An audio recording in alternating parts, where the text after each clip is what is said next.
Hi everybody. We got done. Well, if you've been watching the videos leading up to this,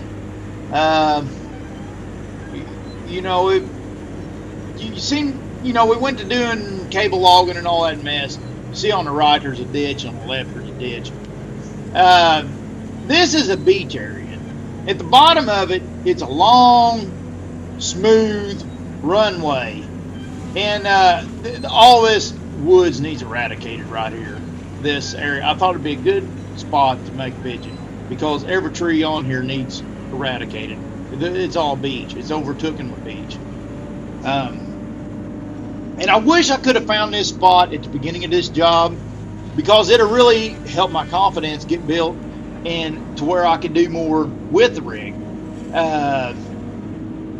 Because of the bottom. Everywhere we've been on the job, there's been a daggone canyon below me.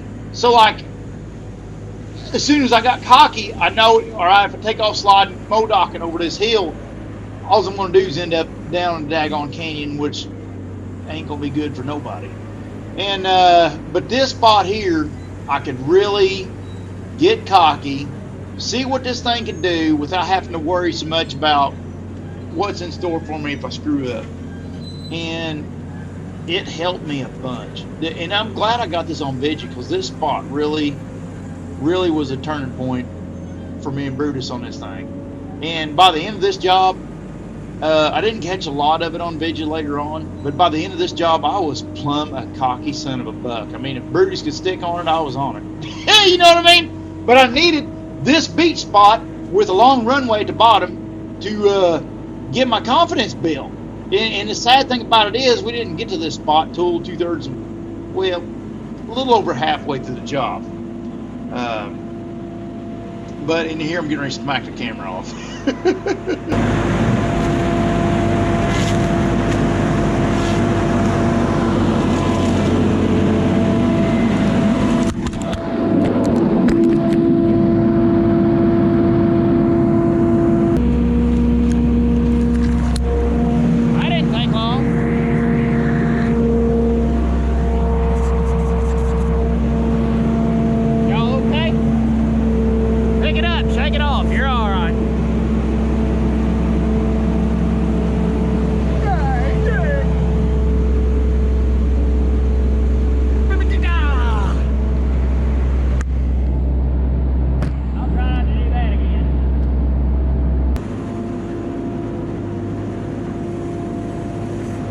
So this is a little canyon off on the left. That's a nasty hell. Look at that. That's what you all, as a landowner, any landowners I got watching this, that's what you got going on when you're letting beech grow on your daggone soil. I mean, I hate beech. I hate them in our area. Somewhere else maybe life is good with beech, but they don't sell for much money around here and stuff like that. And they're just wood hogs. They're real estate hogs. And here's a white oak veneer coming up, which turned out to be bad later on because it split open. And I told Stevie, I said, Stevie got on my butt. Stevie's pretty much quality control around here when it comes to off the stump type of stuff because he's the first guy that sees it with a den net. And sometimes the leave is like playing euchre. You let your partner catch a couple tricks. And a lot of times I'll butcher up a butt of a tree and expect Stevie to clean it up and make it look good, you know what I mean? But Stevie got on me on this thing. And I was like, Stevie, I did not split this tree. This tree had opened up. Here I am at the top side. This tree had opened up and would not make veneer when I got done with it. He got to it 2 days after I cut it. And by that time, it had opened up, just ridiculously. Of course, he jumped on my butt. He's like, well, you screwed it up on it. And it did. It made me look terrible. Now, look at the butt of this thing. Stevie, if you're watching this, look at that butt.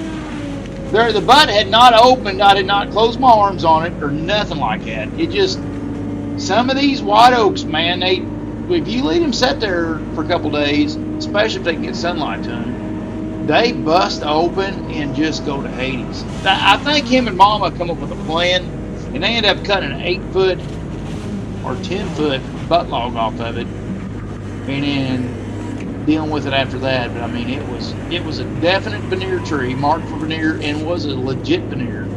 And by the time I got done with it, it didn't make veneer. But it would have made veneer had we cleaned it up right then and get the truss plates in it and stuff. And I didn't. I mean, I dropped the ball on that. I'll own that. So I mean, it was just a mistake. But it happened to be growing right above this beach mess, and there's a lemon that bust out. Boy, it ended up breaking off anyways. But it was it did not look good on my part. But anyways, continuing on with the beach area, there's a little mini canyon on the left of the screen up there, and then on the right of the screen, well, you can't see it on the right, but on the right of where I'm driving at, there's another one of them. I like on the left. You see right there, that hole on the left. That's a pretty good canyon there. But I get up there and I start launching this beach off, and what I'm doing, I'm trying to make, happy medium here. I'm trying to make it to where it's loggable. Now that ain't cleaned up too well because Stevie's going to grab it at the bottom later on and clean the rest of the way up. I'm just trying to get them portable and a little bit clean so we ain't dragging trash down the bottom of the job. But this logging downhill tend to work out pretty good for us. I got that sassafras on the right and some mess like that. It's some nasty beach and stuff, little beach saplings cut out there, and I cut that up high because it was doty and junky. But anyways, I mean, it was a good spot. It was a good spot for trying this. And it gets so steep, it finally gets to where I inch my way up to where it's ridiculous. Towards the top of it. I'm getting towards the top. You see how it's getting a little steeper and a little steeper. And I get up towards the top and I'm learning things. But I'll tell you what was really awkward for me, what I had trouble controlling, was just all mental. It's all up in my head. Is climbing the hill, I do great. But when I get to the top and I turn to look downhill, I feel like I'm looking off a daggone balcony on one of them cabins on the side of the mountain, and freaking, the daggone, what's the vacation place? You're freaking, you know what I'm saying. Gatlinburg. That's what I'm trying to think of. I feel like I'm on the daggone side of the mountain at Gatlinburg, looking off this son of a buck, and I'm sitting on a house on wheels, and I'm wondering if this son of a buck going to roll over the mountain or not. You know what I mean? So, I was a little bit stressed when I turn around and look over the hill. Even after I got my confidence built up and all that stuff, it's like I never did quite fully get over that on this job. I think if we had 2 or 3 jobs back to back, by the end of it, I'll be wheeling around, not even caring. Of course, there's slop in the suspension and stuff, and you spin it around facing forwards, and it does a little nosedive and stuff, taking up the lash and the pins and stuff, and it don't add to your confidence level, not one bit, And but towards the end of this, and another problem I had is over. Look at that, crash them all down. Heck with it.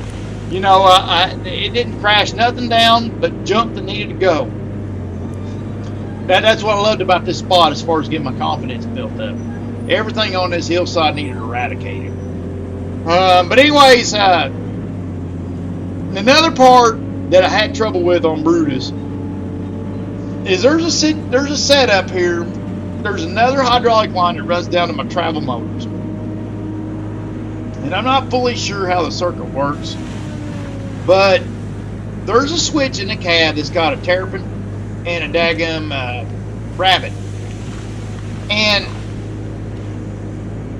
the way the system works is normally in the rabbit.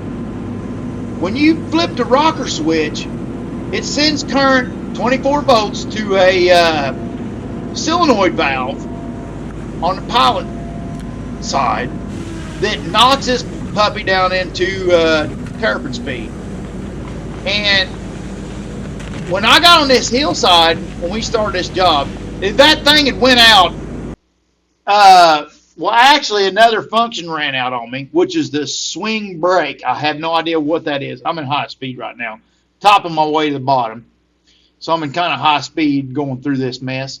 But when that thing went out back in the summer a little bit, I unplugged that function to get the daggum swing brake to come off on this cab. Well, then next thing you know, I find myself on this daggum mountainside, and I don't have low gear. I don't have granny low.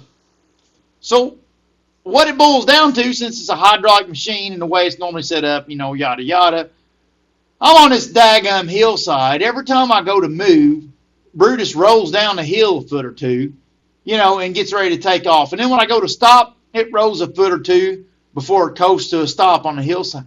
And you talk about working on your confidence on daggum steep ground, because when you freak out to go to stop, the machine's going to roll 6, 8, 12 more inches before it comes to a stop. Or it might roll 2 foot before it comes to a stop. And you go to take off, it pulls the motorway down, and then it's liable to roll backwards before it takes off forwards. It was really working on my confidence. But right after this, the solenoid, the coil actually come in to run that valve. And I found granny low. When Brutus found granny low, we learned how to log on the steep. And I'm telling you, by the end of this thing, I was plumb daggone cocky. I was on a 1-to-1 slope at a few times. What we considered a 1-to-1 slope. I was probably being a little cocky, but I was at full tilt. I don't know what the body chassis was tilt, but I was at full tilt, and I was still missing by a degree or two on the cab, getting leveled out and cutting the heck out of them and feeling all the confidence in the world. I had a couple spots that I had to pull myself up with the head to get up them, and it's dry. And when I went to hand cutting them later, I couldn't even stand on the hill to hand cut them later, right beside where I was driving Brutus. Later on, guys.